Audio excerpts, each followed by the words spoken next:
नमस्कार, मैं Shashi Prabha Saraswat, associate professor Hindi, राजकीय कन्या महाविद्यालय सीकर।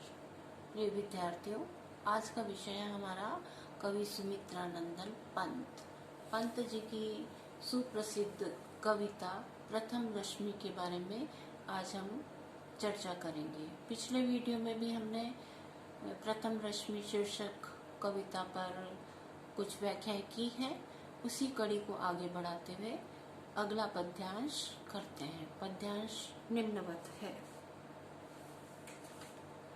निकल सृष्टि के अंधगर्भ से, छाया तन बहुछायाहीन, चक्र रच रहे थे खल निशिचर, चला कुहुक तो न माना, छिपा रही थी मुख शशिबाला, निशि के श्रम से होश रहीन, कमल क्रोध में बंदी था अली, कोक शोक से दीवाना, मूर्छित थी इंद्रियां, स्तब्ध जग, जड़ चेतन सब एकाकार, शून्य विश्व के उर्मे केवल सांसों का आना जाना, तूने ही पहले बहुदर्शिनी, गाया जागृति का गाना, श्री सुख सौरभ का नभचारिणी, गूंथ दिया ताना बाना।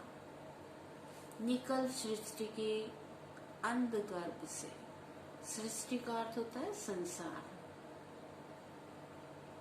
शशिबाला का अर्थ होगा चंद्र रूपी सुंदरी, क्रोध का अर्थ होता है गोद, अली का अर्थ होगा भंवरा, निशि का अर्थ होता है रात्रि। प्रस्तुत काव्यांश सुमित्रानंदन पंत की प्रथम रश्मि शीर्षक कविता से लिया गया है। रात्रि के अंत में और प्रातःकाल से पहले प्राकृतिक वातावरण में एक विशेष परिवर्तन दिखाई देता है। पंत जी ने इस पद्यांश में यही दृश्य चित्रित किया है।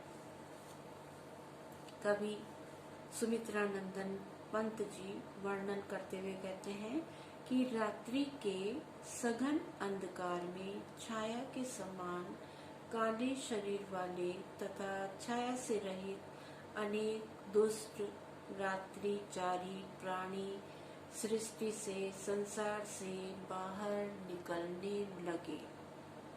वे सभी चक्र रच रहे थे खल निशिचर, चला कुहुक टोना माना। वे सभी प्राणी कुचक्र सा रचते हुए अपनी माया फैला रहे थे।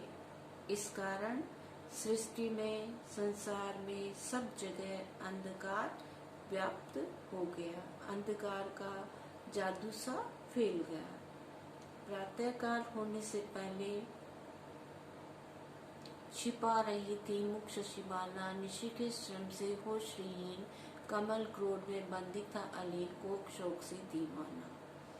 प्रातःकाल सूर्योदय होने से पहले चंद्र रूपी सुंदरी अपना मुख अंधकार रूपी घूंघट में छिपा रही थी।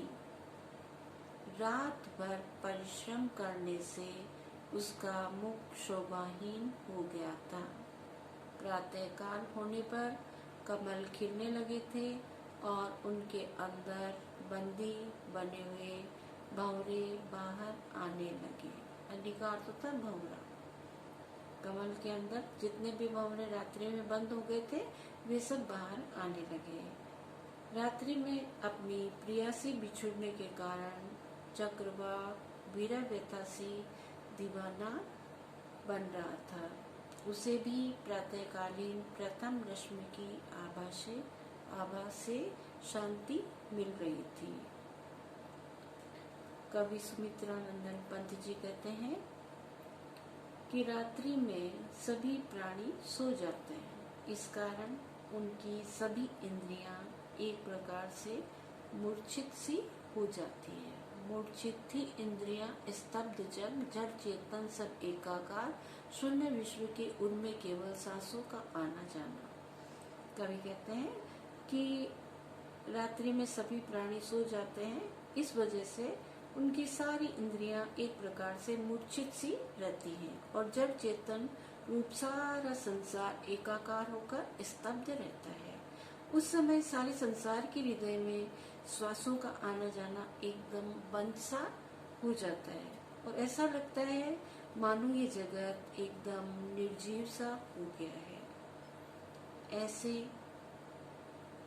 नीरव एवं आलस्यपूर्ण वातावरण में सबसे पहले प्रातःकालीन प्रथम अरुण किरण ने ही जागृति का गीत गाया, अर्थात अरुण किरण के आगमन से सारे विश्व के प्राणी जाग गए। सारा संसार जागृत अवस्था में आ गया। संपूर्ण प्रकृति में नवीन चेतना का संचार होने लगा। इसलिए कवि पंत जी कहते हैं कि यह नभचारिणी प्रथम रश्मि, तुमने इस संसार में नवीन शोभा रूपी पराग का ताना बाना गूंथ दिया। कवि कहना चाहते हैं कि रात्रिकालीन अंधकार से सभी जीव भयभीत रहते हैं और प्रकृति की शोभा अंधकार में छिप सी जाती है, परंतु सवेरा होते ही, प्रातःकाल होते ही अरुण किरण की प्रथम रश्मि से, प्रथम आभा से, प्रथम किरण से इस संसार की प्राकृतिक सुंदरता बढ़ जाती है और समस्त जीवों में एक नवीन चेतना का सुखमय संचार होने लगता है। इसलिए प्रथम रश्मि ही श्री सुख सौरभ का ताना बाना जुटाने वाली प्रतीत होती है। विशेष टिप्पणी में आप लिखेंगे, रात्रि की नीरवता एवं प्रातःकाल की रमणीयता का सुंदर वर्णन कवि ने किया है। शशिबाला के रूप में रूपक अलंकार तथा पूरे छंद में मानवीकरण अलंकार का सुंदर प्रयोग किया गया है। तत्सम प्रधान शब्दावली और गेयता दिखाई देती है। बहुत बहुत धन्यवाद।